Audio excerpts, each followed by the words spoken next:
Thank you, Madam Chair. Dr. Bhattacharya, thank you so much for, or how do you say it? Say it for me. I say Bhattacharya, but my cousins think I don't know how to pronounce it, Okay. Senator. No worries, Okay. yeah. Okay. Look, I want to talk about what Senator Kennedy just brought up, but before we do that, I want to talk about one of my top priorities, and that is supporting mothers before, during, and after pregnancy.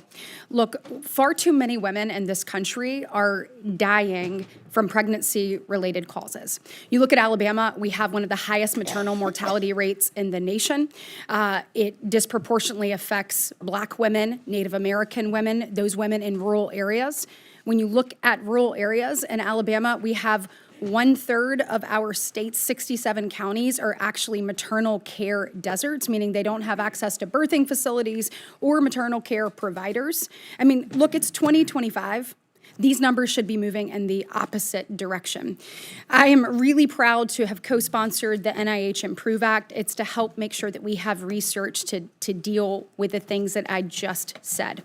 My question for you is can you tell us briefly, what do we know today about the why of this is occurring, and where is the gap that we need to close in order to move these numbers in the opposite direction? I'm sorry, I was just looking at the numbers. I mean, it's a range of conditions, including maternal, gestational diabetes, maternal hypertension, a whole host of conditions that many of which are preventable if we just get prenatal care done early. It's an absolute heartbreaking situation when. Well, that's another thing. Many women don't even get care until about month 5 of pregnancy.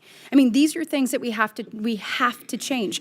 Look, we are doing this and we're authorizing it and then on a year-by-year basis. It is my thought that if we actually want change, we have to allow for predictability. So my NIH Improve Act allows for 7 years of predictability. My question to you is if that was the case and you had that, do you think that we could have better research? The answer is absolutely yes. Okay, great. Well, then I think that we've got to start thinking bigger picture in this body instead of segmenting things one by one. We've got to think, how do we actually achieve the result on the issue in front of us? And speaking of, back to Senator Kennedy's comments, let's talk about NIH. You know, I have been a strong supporter, making sure where we have life-saving and life-changing research that it absolutely continues. I also know that we have to be good stewards of taxpayer dollars. We have to make sure that we create a system where we can continue to be the gold standard of biomedical research across the board. I have heard my colleagues today say and indicate that you want to give up on medical research. Is that true, yes or no? No. Right. They have said that you want to wipe out research. Is that true, yes or no? No. Okay, so let's have a productive conversation between the two of us right now. When we want NIH to remain the gold standard of research, we've got to make sure that the best idea wins, right? Absolutely. We've got to make sure that people have an opportunity to compete no matter where they came from, that we stop rewarding just legacy contracts, so to speak, and empower researchers and empower the research to go where it can save lives. Do you agree with that? Entirely. So how do we make sure that every dollar actually goes to discovery and not to institutional overhead? What ideas do you have? I mean, the key thing there is that we have to make sure that the institutional overhead funds are essentially a part of a competition across universities. Okay.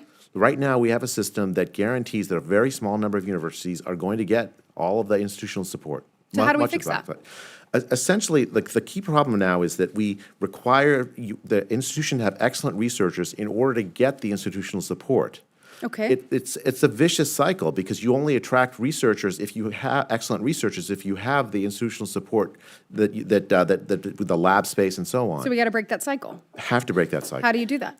Well, I mean, there's lots of creative ways to do that. The IDEAS program that Senator Capito mentioned is one way to do that. There are other mechanisms to do that. I'd love to talk with and work with Congress on Absolutely. I think we've got to create a competitive environment where the best idea wins so that the American people win. We've got to stop churning and churning and churning because it's what we've always done. This is our opportunity to make a dollar go further and to make it have a greater impact.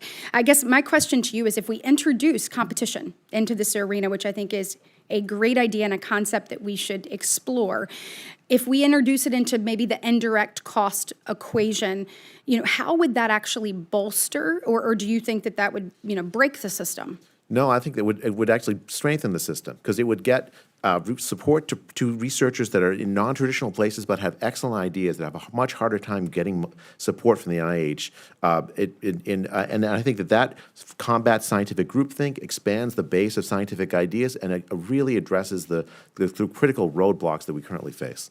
Well, I hope that you will continue to explore that. We certainly want to be your partner in this. I believe we owe it to the American people to ensure that NIH funding and every single dollar of it is driving actual innovation that achieves results, that makes an impact, that saves lives. And I look forward to continuing this conversation. Thank you for being innovative in how we approach this and working with our colleagues on this committee to modernize the outdated system that rewards legacy and not actual results. Thank you. Senator.